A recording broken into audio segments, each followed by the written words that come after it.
Hey.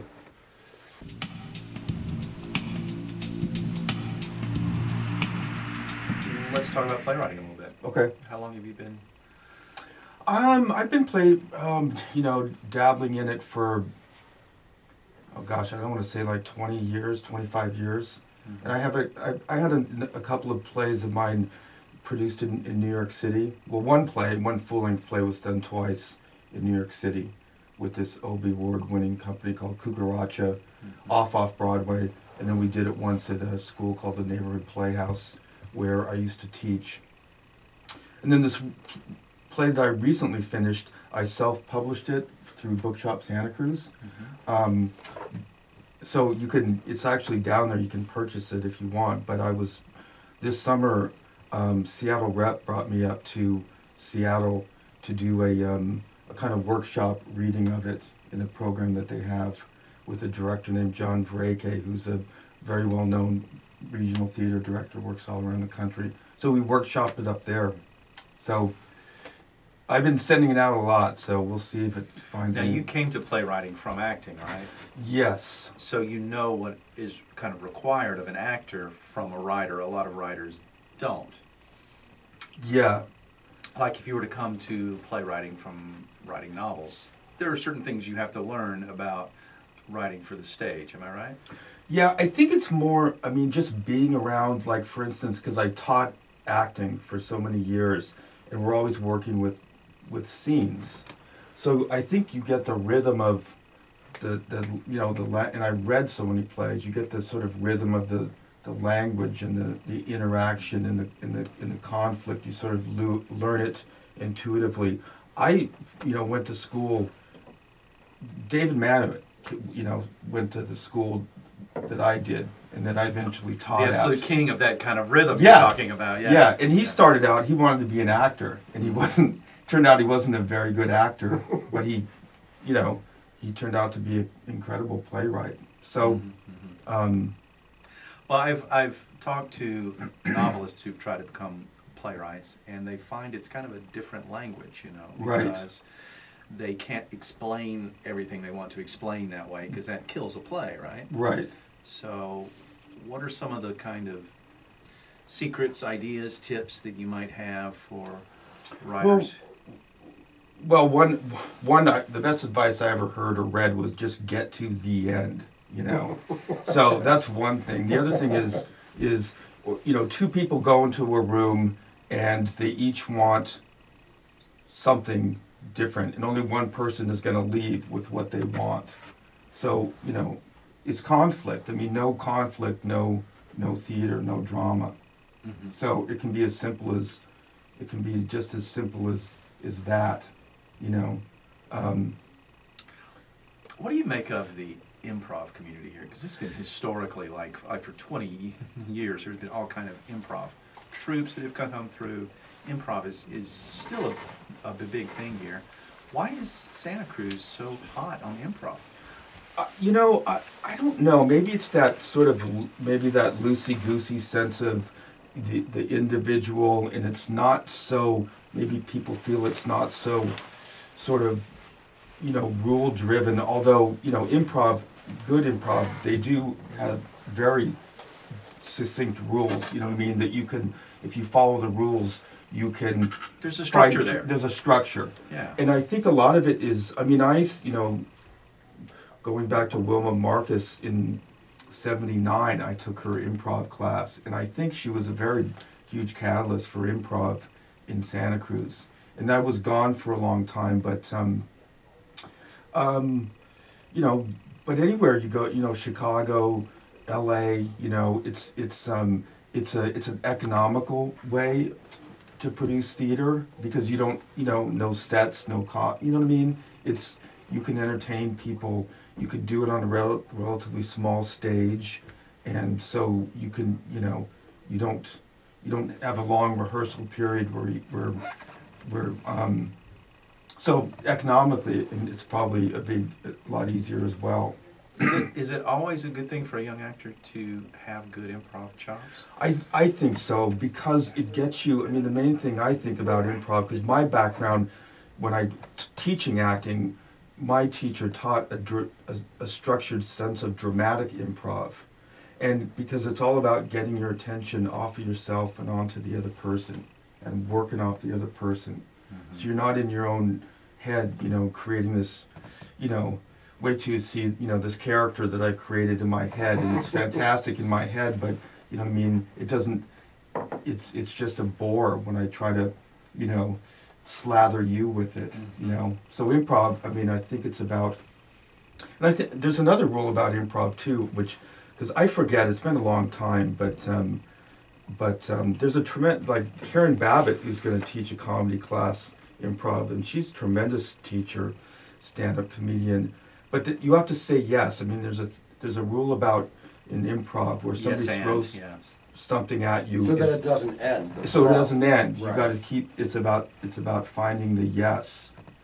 And another student of mine, who's a tremendous actress here, Suzanne Schrag. A really, really good, and she's been doing improv with MGM for like 25 years. Are they still around? Yeah.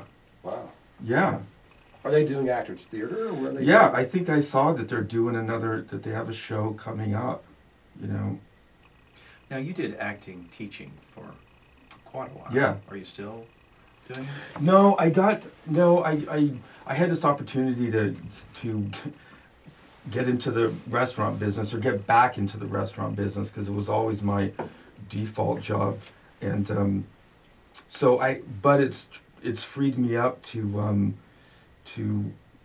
get back on the stage, which is what I've been very thankful for that, because sometimes when you're just focusing on teaching, it's that's kind of, if you're teaching full time, it's hard to put your students and those demands and stuff aside, and and have the creative energy left to just write, so to speak. So, well, it's interesting. Philip Glass, it's not about theater.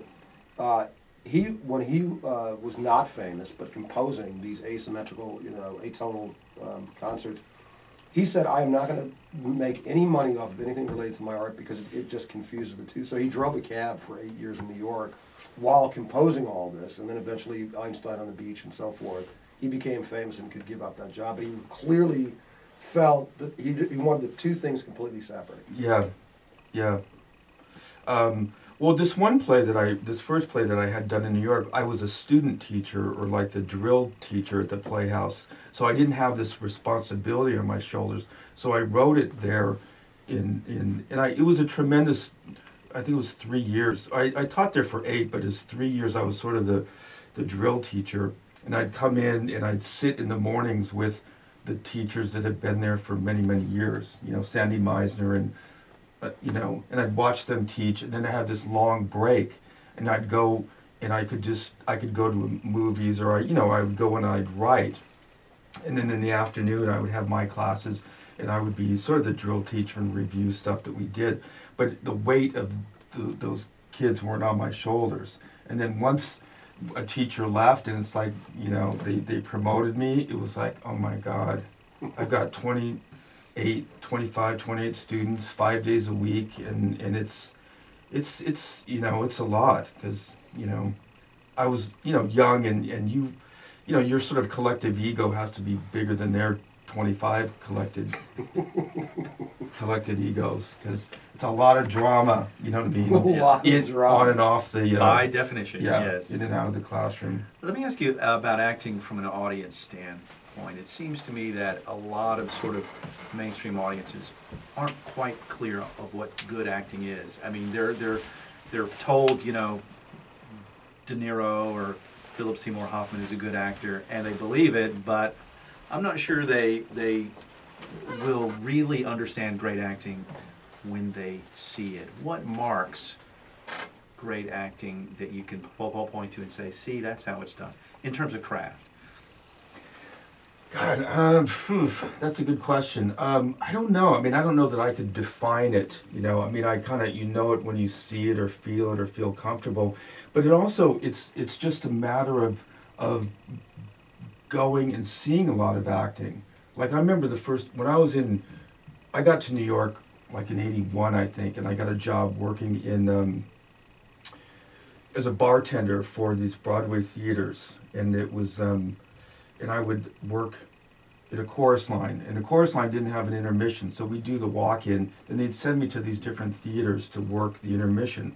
And one of them was the Royal Shakespeare Company was on Broadway doing Nicholas Nickleby, Roger Rees, and I'd go there, and it was supposed to be this incredible thing, and I watch it, and I'm like, what's so special about this? It's just a bunch of people, yeah, they're kind of running around in an excited, Dickensian way, but it takes years of going to the theater and seeing a lot of stuff before you develop your own eye and aesthetic and know what you think is good.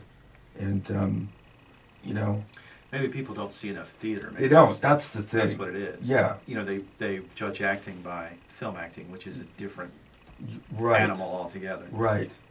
And, and there's there's an incredible amount of really good acting on, I supposedly we were just in this golden age of acting in terms of miniseries and HBO, and now, Netflix is producing their own work, and it's just, and the writing's great, and oh my God, compared to 20 years ago, it's unbelievable. Yeah.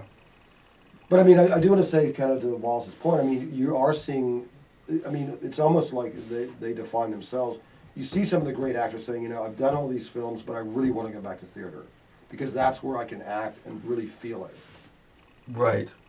The thing about it that's hard to go back to the theater, it's scary, it's like, you get out there and you're out there on your own, you know what I mean? And some actors they have stage fright, you know what I mean? They don't want to be out. I remember this interview with Baryshnikov, I think Mike Wallace did it. Toward the end of his career, Baryshnikov was talking about his stage fright. He goes, well, you don't still have stage fright, do you? And Baryshnikov says, oh man, yeah, I just still get tremendous, my stomach, and I'm in the bathroom before. And he says, yeah, but he's at the end of his career, and if you have it, it just doesn't it's not something that goes away. It doesn't go away. So I think it's hard to, is to go back and get yourself out there. And it doesn't, and nobody says you have to. Brando never went back. It's not, so. So, Wallace, we have about 30 seconds left. Do you have any final questions or thoughts? I was going to go into this whole line of questioning. Maybe we shouldn't go there, but no, I guess for people who don't go to plays, looking at whether it's theater or artwork or listening to music until you develop your ear and your eye, and Well, great. Thank you, Ian. Yeah, thanks, Wallace. And Kirby. Job. Thank you so much.